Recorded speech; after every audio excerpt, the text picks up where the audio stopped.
Getting good at any skill requires time, energy, discipline, focus. In my case, getting good at a third language as an adult was a matter of necessity. And I want to share the story of how I became fluent in Korean. 한국 사람처럼 완전 유창까지 아니어도 외국인으로서 어떻게 잘하게 되었는지 그 이야기를 나눠보고 싶습니다. Hello everyone, welcome to Sansverse. Sansverse 유튜브 채널에 환영합니다. 조금 전에 10월 9일에 한글날이라서 한국어 관련 영상을 만들어보고 싶었습니다. 재밌게 봐주세요. 재미없어도 봐주세요. If you're new here, welcome. Good to meet you. I'm Sans from India and I came to Korea originally as an international student under the GKS program, and after graduation I stayed here for work. So she is not a reliable source for GKS related information. So not mastering, but like becoming really good at Korean became essential for me, not only for everyday communication, but also to comprehend university level material, like exams and complete assignments in Korean. Like computer science is already so difficult in English. Imagine doing that in Korean. 인공지능, 운영체제, 논리, 회로, 설계. You don't get good at a language just by living in that country. It still requires so much effort. Throughout my time here, I've met many foreigners who have lived in Korea far longer than I have, and yet they can't speak the language. So the reason why they can't speak may vary. So many people come to work here, so it's not possible for them to dedicate enough time to study, or they might lack interest, or simply, if you live in Seoul, you can get by speaking only English or speaking minimal Korean. When you have no intrinsic motivation to learn something, I believe it's important to create an environment that encourages consistent effort and study. When I first came to Korea, I couldn't speak any Korean at all other than 안녕하세요 and 감사합니다. I knew a few more words from listening to K-pop, but that was far from enough to be able to communicate with other people. Year 1, 2017. I started learning Korean at the KLI, Korean Language Institute, and back then I was surrounded by so many Japanese friends who had also come to study in Korea like me. They couldn't speak English and I couldn't speak Japanese, so we had to communicate in Korean. By the end of that first year, I got to topic level 5. The highest level is 6. Year 2, 2018, my first year at Yonsei. My roommates were Korean, but they understood English. They spoke to me in Korean, so I think that helped me improve my listening ability. Most people at Yonsei understood English, but inevitably there were classes in Korean. Imagine taking calculus, 공학, 수학, which is already so difficult in Korean. The professors expected you to be good at Korean. My level was still not good enough to communicate because I spent most of my time just speaking English. Year 3, 2019, I became super introverted and didn't speak in Korean at all. I kind of pretended that I didn't know how to speak, which is bad. That year I also had roommates who were fluent in English, and my confidence in my language ability fell drastically, even though I was taking classes in Korean. Year 4 of living in Korea, but my third year in university, COVID hit. I was mostly at home. For fun and out of boredom, I started doing live streaming on Hakuna, which is like a Korean Twitch, but without the gaming. And that helps me overcome shyness while speaking in Korean, and also helped me make new Korean friends who were really sweet. And they were like so Korean that they couldn't speak English at all. In that setting, I was forced to speak in Korean because they couldn't understand when I spoke in English. That year, I also started working at a Korean startup. Around the end of 2021, I took KIIP classes, level 5, and that just boosted my level to another level of understanding of the Korean language and culture. The topic exam expires every 2 years. That year, I got a topic level 6 finally. 2022, I continued to work at Korean companies. I worked in a mix of Korean and English, but mostly using Korean.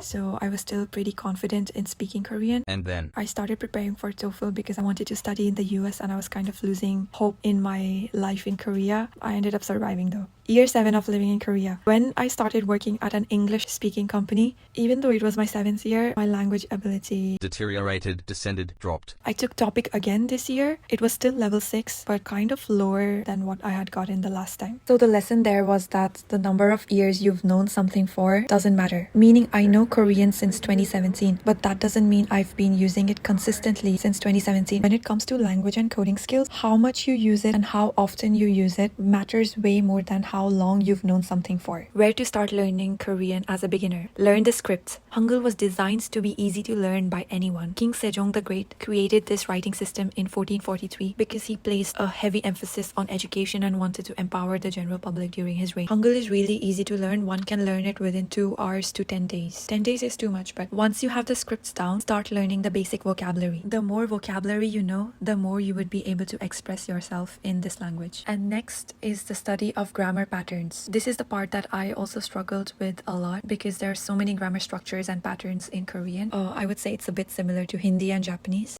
This is a hack for people who already know Hindi or Japanese, is that first you decide what you want to say in Hindi and just translate it as it is, because the grammar structure of Hindi, Japanese, Korean is the same. It's harder to translate from English. It's easier to translate directly from Hindi. The learning part of Korean is not that challenging, but while in conversation with native speakers, knowing when to use what in a way that doesn't sound awkward is pretty hard. And I struggled a lot with not knowing how to end the sentence properly, and sometimes I would just like leave it midway, expecting the other person to understand. 한국어 배울 때 어려웠나요? 솔직히 저는 괜찮았어요. 오케이, this way. 근데 한국 사람들이랑 얘기할 때는 어려운 말이 많아서 그때는 좀 한국어 부족한 생각했어요. 근데 우리한테는 어렵지 않아요. 뭐 때문에 어렵지 않았어요? 공부할 때는 괜찮지만 내 학교 때는 어렵었어요. 가끔은 존댓말로 해야 되나 반말로 해야 되는지, 확실하게 조금 샤프하게 이렇다 그렇다 저렇게 말해도 되는지, 아니면 조금 더 부드럽게 이럴 것 같습니다 이렇게 말해야 되는지가 어려워요. 먼저 영어로 생각해놓고 한국어로 번역할 때 가끔 정확한 번역이 없어서 어떻게 말해야 되는지 잘 모를 때가 많아요. And right now, it's gonna be 8 years of living in Korea. I'm still working in a completely global environment, but I'm going out of my way to take extra Korean classes and trying to use Korean as much as I can in my daily life. Here's what helped the most with learning Korean. For the first 3 months, every morning we would have like a vocab test where we would write down the vocab that we had memorized. The forceful memorization really helped. For fluency, what helped the most was speaking Korean. Speaking Korean as often as I could was how I was able to get over the fear of being judged, fear of sounding weird or dumb or cringe. I mean, I still fear, but it's okay, it's understandable, it's not my native language, but at least I'm able to communicate in this language. You just really need to speak, and if you don't have anyone to speak to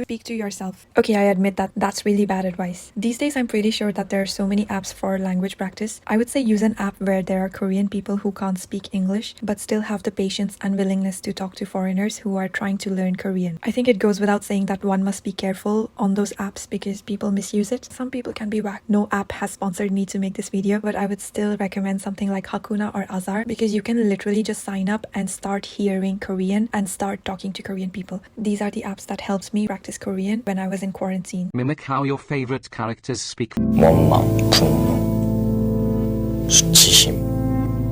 3년 가까이 준비생을 하면서 가장 큰 수치스러운 일이지 않았을까 하는 생각이 듭니다.